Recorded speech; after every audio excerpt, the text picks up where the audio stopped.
yeah, John, I guess a lot has happened. There's a lot to ask you about, but I'll ask you about the boys first. Western United, the squad. How is the fitness of the boys heading into the Western United game? How have they all pulled up from the weekend, and how have the boys on the training table been? Yeah, we got a few injuries. We have Sep Pasquale still out. We're not sure exactly how long that will be. He's got stress on his bone in his foot. Then we've got Denzaki out. He's going to have an operation on his shoulder, so he'll be out for about 6 to 8 weeks. Donaki's still out. He's getting closer though, but he's still out. And Nikita Rukovic is still out for a long period. So yeah, we've got a few players out, but Rami Nazarine's back, so that'll be a big plus for us. And then it's opportunities for other players to step up. So I was on mute. Who are some of those other players that you're hoping can step up and fill the void during these injury absences? Oh look, we still we've got Michael Russo has been coming on and making good impact. Matthew Grimaldi has been coming on and making good impact. Reece Bozanovsky the same, and a couple of other young boys that are still there, training well and ready if they get the opportunity. So. With Reece Bozanovsky, we still have to be careful with him because he was out for a long period with an injury that you get when you get overloaded. So coming from NPL level to first team training every day, then playing games. We have to be careful with the younger players, especially someone with a lighter frame like Reece. Even though he's doing really well, we just want to make sure that he doesn't break down. But so the younger players are really the ones that will probably get an opportunity, and I'm sure they'll give their all. Because heading into this game, the cliche is that derbies are games where you throw out the form guide, and obviously two defeats in a row, you'll be hoping to do that. I mean, do you feel as though this is a game, Melbourne City, you beat them earlier in the season, you can, if you upset them, kickstart your campaign? Yeah, we're hoping so. We're hoping that we put on the performance that we did in round one. We know it's different Melbourne City because different coach, but we know them. We know Amy Park. We have performed well there this season so far. We've played 2 games there. And so we're looking forward to it. We really think that if we perform at our best, we'll get the result, and hopefully that kick-starts our season. It's been a difficult period in terms of results. And we've got a young group, especially in that front area, and also a little bit at the back when we've got a few injuries. So we have to help them through this period, and there's no other way around it. We have to, because we've got no other players. We've got young players. We've got a young group. As a club, we decide to go down that path. And the likes of Noel Botic will be better for this. The other younger players will be better for this once we do get through it. But we're hoping this game can really give them that belief again that we can go and beat anyone. You as a coach, John, what are you thinking when you're sitting down to watch next week's opposition and they're putting 8 goals past the side?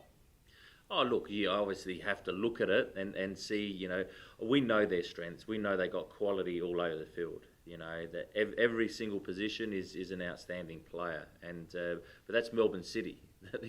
Melbourne City been like that for years now, and so we knew that round one when we came up against them. We knew that when we beat them in the grand final. That player for player, they've got probably the best, if not one of the best teams in the league. So we have to be at our best.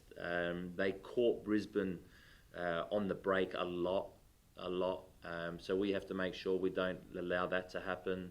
We have to make sure that we're even when we've got the ball, that we're well positioned defensively, because when Aslam picks up the ball, his decision making on the ball is excellent, and then they can break very, very quickly with the players, the quality they got forward.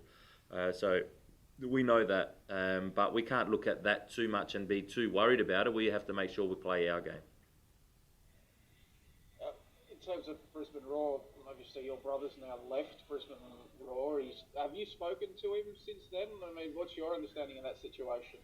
Yeah, no, I spoke to him. He left. He's looking at now working with Kevin in China, and he's looking forward to it. I didn't really speak to him about the ins and outs of Brisbane Raw. You know, it was more about, you know, he was excited about, you know, his new adventure, and hopefully doing well there. I'm sure they will, because they're at a big club, and you know, they got great players, and he's excited about working with them.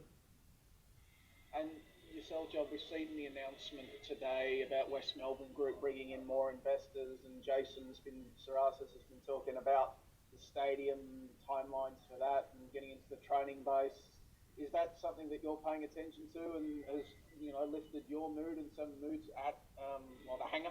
Yeah, it definitely has. You know, look, with Joey, we spoke about this, you know, at length. You know, after the grand final, you know, I had opportunities to go other places, but you know, I saw the vision of the club, and you know, of course, everyone would have liked to have been there quicker and for it to have gone a lot quicker, but.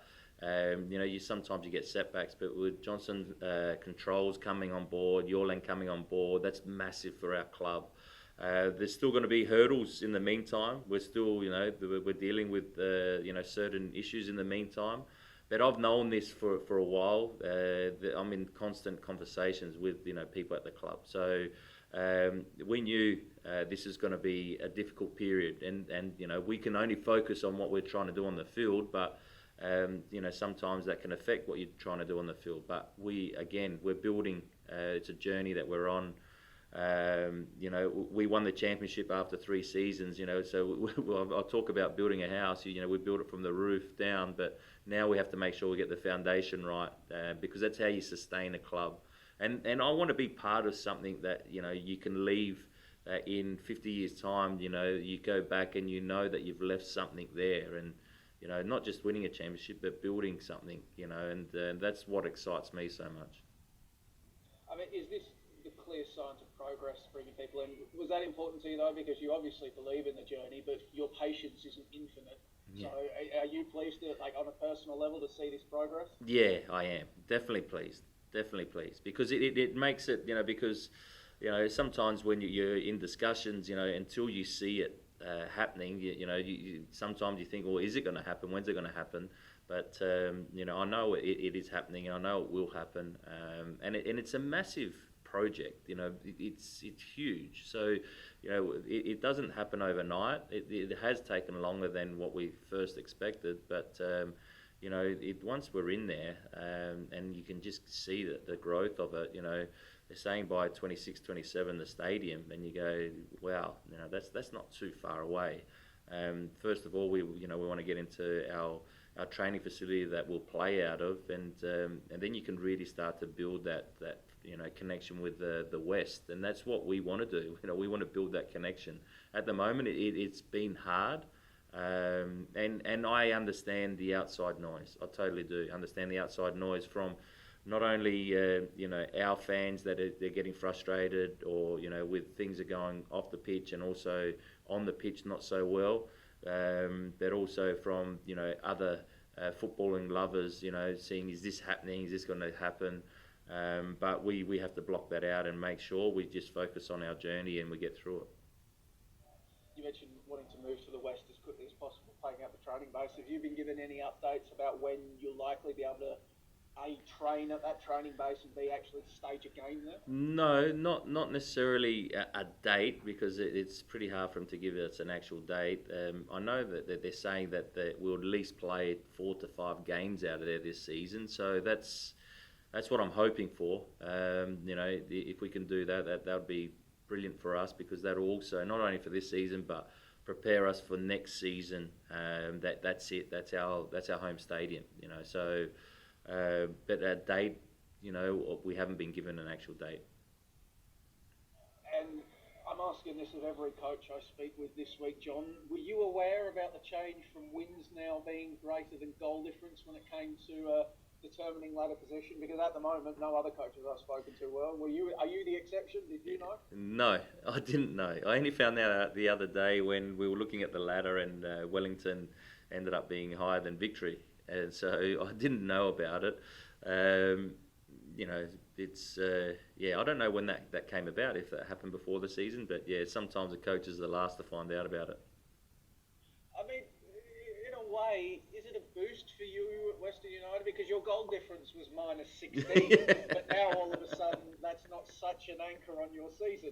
Yeah, the thing is, it did give me a bit of a boost when I did see it. Okay, because yeah, our goal difference is not great. So if we get enough wins and we're equal on points, maybe with the wins we can get on top of other teams. So look, at the moment we're just making sure we focus on this game and trying to get the win that we want this weekend.